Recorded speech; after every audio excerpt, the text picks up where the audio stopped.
nga 2 javë deri në 2 vite. Garantojmë inventarin e nevojshëm të autobusëve për realizimin e këtij shërbimi në përputhje me nevojat e udhëtarëve dhe tregut. Propozojmë që si vit prodhimi dysheme i autobusëve të jetë viti 2000 e sipër dhe në qarqet kryesore do të jetë me autobus Euro 5. Të gjithë autobusët që operojnë në këtë lloj transporti do të jenë të pajisur me takograf të kalibruar.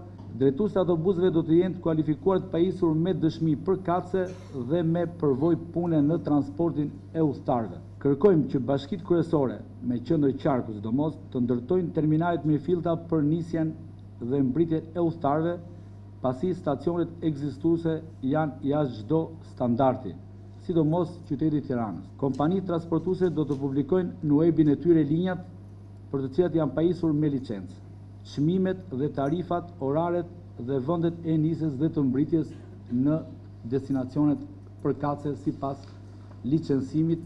Përfaqësuesit e shoqatës u shprehën se dhënia e fundit tregut kaotik dhe shmangja e evazionit fiskal do të sillte në hullit e ligjit këtë sektor dhe nuk do të kishte më rreziqe për cënimin e shëndetit të qytetarëve.